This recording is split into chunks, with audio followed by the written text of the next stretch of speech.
अस्सलामुअलैकुम, welcome back to my YouTube channel cooking in my style. आज आपके साथ मटर स्टोर करने और इसे महीनों सेव करने का एक ऐसा तरीका शेयर करने जा रही हूँ। जब आप इन मटर को ऑफ सीज़न में इस्तेमाल करेंगे ये तब भी आपको बिल्कुल फ्रेश मटर ही लगेंगे, ना इनका कलर ख़राब होगा और ना ही टेस्ट। बिस्मिल्लाहिर्रहमानिर्रहीम। हमने ले लिए हैं यहाँ तकरीबन 6 किलो के करीब मटर। सबसे पहले हमने इसके दाने निकाल लेने हैं।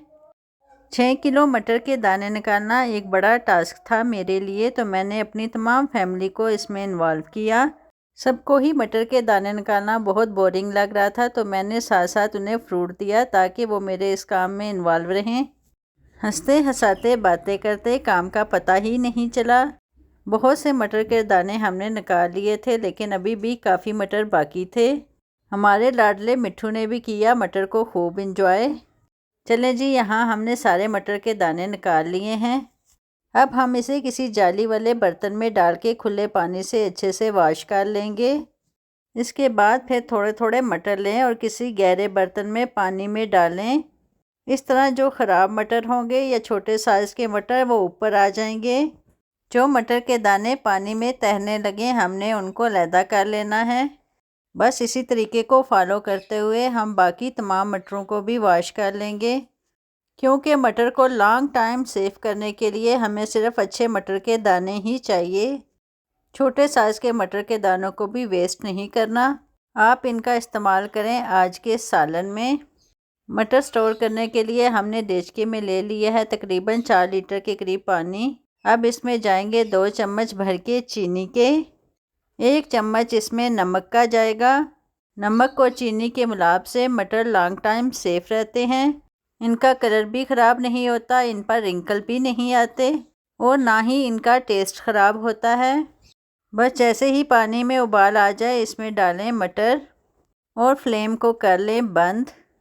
थोड़ी ही देर में मटर ऊपर आना शुरू हो जाएंगे। बस जो मटर ऊपर आते जाएंगे आप उन्हें निकालते जाएं और एक बार इन्हें फिर किसी जाली वाले खुले बर्तन में डाल दें। अब आप इन्हें रूम टेम्परेचर या पंखे के नीचे ठंडा होने के लिए रख दें। लें जी, मटर ठंडे हो चुके हैं। इसमें जाएगा 1 चम्मच कुकिंग ऑयल। कुकिंग ऑयल के इस्तेमाल से मटर फ्रीज़ होकर आपस में नहीं जुड़ते। अब मटर को सेव करने के लिए मैंने इस किस्म की ले ली हैं डिस्पोजेबल ट्रे। अब इनमें अपनी ज़रूरत के मुताबिक मटर भर दें।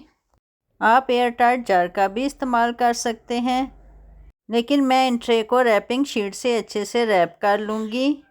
चलें जी, हमारे मटर स्टोर करने के लिए रेडी हैं। आप भी मेरे इस तरीके को फॉलो करते हुए मटर को महीनों सेव कर सकते हैं और ऑफ सीज़न में भी फ्रेश मटर का टेस्ट ले सकते हैं। अब इन मटर को करते हैं फ्रिज में स्टोर और आपसे लेते हैं इजाज़त। लेकिन जाने से पहले आपसे रिक्वेस्ट है कि मेरी वीडियो को लाइक और चैनल को सब्सक्राइब कर दें, ताकि मेरी आने वाली हर नई वीडियो आप तक पहुंचती रहे। इंशाल्लाह फिर मिलेंगे किसी नई रेसिपी के साथ। अपना ख्याल रखिएगा। अल्लाह हाफिज़।